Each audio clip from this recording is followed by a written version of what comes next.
эжеке мага жагат албетте. Мен ойлойм, биздин эжекенин, Гүлмира эжекенин окуучулары болгондуктан көп кырдуу таланттарга ээбиз. Бизде көп кырдуу таланттар бар.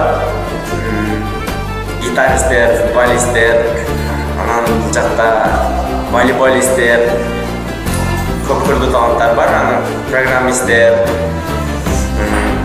Эжеке негизи каттык болду дагы десем болот. Анан бизде абайлар үчүн бирок көбүнчө жумшак сүйлөйт. Ал эжеке бизди урушканын мен ката деп ойлойм. Урушса дагы эжекебиз бизди жакшы болсун деп урушат го. Эми эмне десем, албетте эжеке мага жагат. Албетте эжеке мындай жакшы сапаттар, мисалы любой адамдын жакшы жана жаман сапаттары болушу мүмкүн, болот да. То есть не десем, мисалы биздин эжеке да канчанча урушуп деле коет. Анан эжекенин эң жакшы эмеси бул мындай эч кимге капа болбойт, дайым ак көңүл чайып жүрөт. Күндөр эжекемди.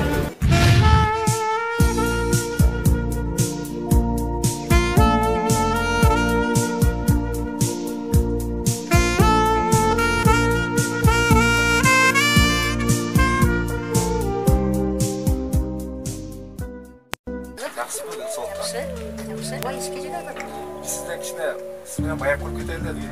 Neyle anda uyga kirmeysin be? Anda emesem jumuşka ketip bartıp men senin sorularına жооп бермеймин да. Кечигип да калбайбыз.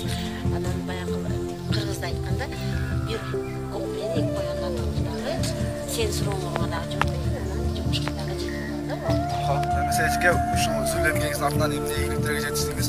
Ошолор жөнүндө кичине маалымат бере кетсеңиз. Силермен бөлүшө кетейин. Мына ушул 91-жылы окууну бүткөндөн бери эмгектенип келе жатам. Мурда Кереш Орон орто мектебинде эмгектенчү. Кийин жаңы мектеп ачылып, ошол мектепке көчүп кеткенбиз. Мына ушул мектептен бери 3 жылдан бери иштеп атам.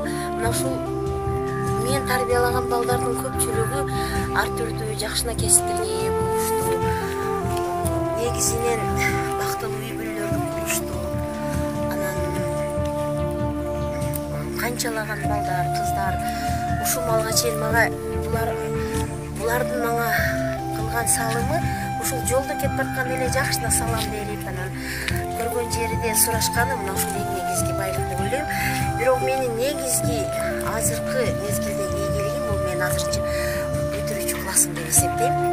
Себеби бул бүтүрүүчү класс менен мен көп эмгектендим, алганымда шок балдар болчу. Кандай десем, азыр болсо келечекке карап аябай ынтымдуулары зирек балдар бардыгычы. Мына ушул менин ийгилигим деп ойлойм. Себеби именно ушул балдарымдын аркасынан өзүмдүн ушул классымдан 3 жылдан бери Саитов Айгерим деген окуучум менен райондук олимпиадаларда 1-чи, 2-чи, 3-чү орунду алып келе жатабыз 3 жылдан бери. Анан өзүмдүн ушул балдарымдын, кыздарымдын ушундай бири-бири менен ынтымак болгону, башкаларга, чоңдорго сый менен, урмат сый менен мамиле кылгандар мага аябай жагат. Мен ойлойм, келечекте ушул балдар эң сонун балдар болот деп. Мени дагы жерди каратпайт деп ойлойм. Ушул менин ийгилигим деп ойлойм. Анан кече жакында 3-4 күн болду бизде орус тилден зоналий семинар болду. Ошол семинарда менин балдарым эң жакшы көрсөткүчтөрүн көрсөтүп, орус тилде акценти жок ырларды көркөм окуганы бардыгын таң калтырды.